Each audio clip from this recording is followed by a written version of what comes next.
Peygamber sallallahu aleyhi ve sellem özünün duasında Allahumma sallimni ila Ramazan ve sallim li Ramazan ve tusallimuhu minni mutakabbala degen. Al degen söz, o jaratkanım meni Ramazan'a tapşır. Qarаңыз da. O jaratkan meni Ramazan'a tapşır. Ramazanды maga tapşır. Al degen söz, men kançalık Ramazanды kütüp gelsem, Ramazan da meni engsep geldi. Men kançalık Ramazan'a jetsem desem, Ramazan maga jetip geldi şaşılıp. Andыктан meni Ramazanга tapşırgın, Ramazanды maga tapşırgındагы ал эми качан менден жакшы амалдарды кабыл кылган мезгилде, эмне мындайча айтканда менден чыныгы кабыл болгон орозолордон кылып алгын дейт да орозону. Караңыз, Пайгамбар саллаллаху алейхи вассалам ушундай кылып дуа кылып, сахабалар ушундай кылып сүйүнүч менен, эңсөө менен, сагынуу менен.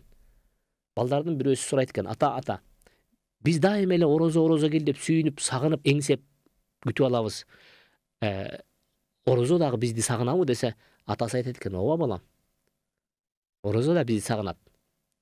Карабайсың бу орозо бизге сагынгандыктан шашылып, жыл сайын 10 күнгө эртелеп келет дейт. Чындап карап көрсөңүз, урматтуу жамаат, жылына бул орозо бизге 10 күн эртелеп шашылып келип турат. Biz былтыркыдан караганда 10 күн эртелеп бүгүн тутуп баштайбыз. Былтыр болсо мурдагы жылкыдан 10 күн эртелеп тутуп баштаганбыз. Мурдагы жыл болсо андан мурдагы жылкыдан 10 күн эртелеп тутуп баштаганбыз. Мына ошентип бизге Рамазан дайыма шашылып келгендиктен биз эмне кылып келебиз? Бул Рамазанды эртелеп шашылгандыгына жараша тосуп алып, тутуп алып, жыл айландырып эмне кылып турабыз? Бир мезгилде кышта орозо кармайбыз, бир мезгилде жайда орозо кармайбыз, бир мезгилде күздө орозо кармайбыз. Мына ошентип эмне кылып турат? Жыл тегерете айланып турат.